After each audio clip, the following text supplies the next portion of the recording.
Did you know that the I've ancient seen Middle when East Hebrews were black black? people claim that the ancient Hebrews and Jews were black people and Jesus was not a white man. Many white people come across and say, okay, Jesus was not a white man, but he wasn't a black person either, because he was from the Middle East, and therefore, according to them, he must have looked like Arabs. But this is a fallacy. Just because the modern population of a region looks like X doesn't mean that the ancient inhabitants of that region looked also like X. For example, look at Australia. Are white Australians descended from the ancient Aborigines? Or are white Mexicans descended from the ancient Mayans? Of course not. The Middle East is the most melting pot region of the world. There are black, white, brown, Indian-looking and Mongoloid-looking people in this region, all of whom claim to be native and indigenous to this region. And for example, in Arabs, there are black, white, and mixed, the so-called brown Arabs, all of whom claim to be the real Arabs. But which of them is the real Arab? The black one, the white one, or the brown one? The same goes for Iran. There are many different ethnic groups in Iran.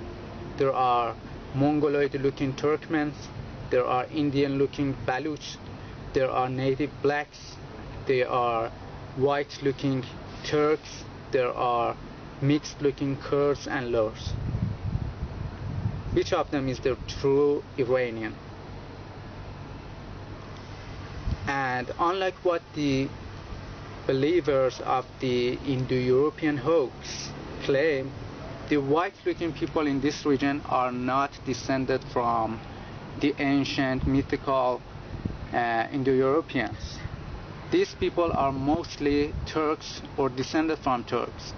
For example, here in Iran, up to 40% of people are Turks, and I don't know how many of them are descended from Turks, meaning are related to Turks.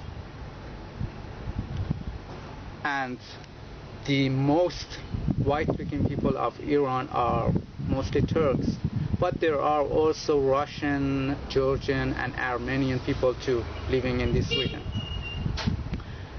And we all know that Turks are not an indigenous people to this region. They came from southern Russia and the Central Asia in recent centuries, and they cannot be an indigenous people to this region. The ancient inhabitants of the ancient peoples of the Middle East were all different types of black people, different groups of black people. Assyrians were a black people, Persians were a black people, Elamites were a black people, and Arabs, yes, were a black people.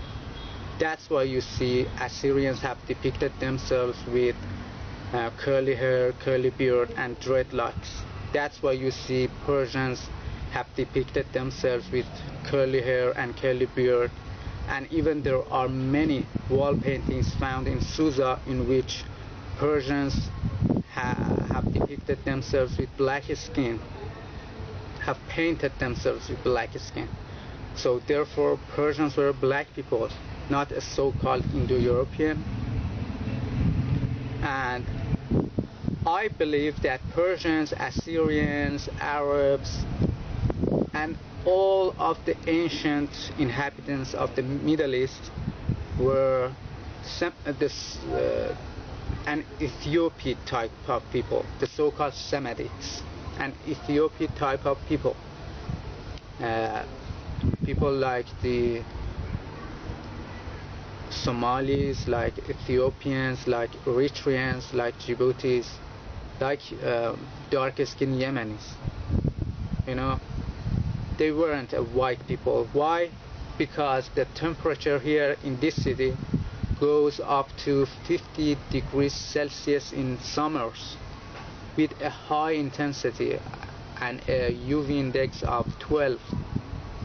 White people cannot endure this heat. They cannot tolerate this heat, so they cannot be indigenous to this region, because we semi-white looking people cannot stand this heat. We cannot go outside too much in summers. But how can white people be indigenous to this region? And I don't say this because I'm racist. As you can see, I'm not a black person, and I look mostly like whites than blacks. I just want to tell the truth that the ancient inhabitants of these regions, from Babylonians, Assyrians, Elamite, Persians, Jews, were all black. Please stop whitewashing history. And by black, I don't mean the Bantu type of blacks or Khoisan type of blacks. They were an Ethiopian type of blacks, I think.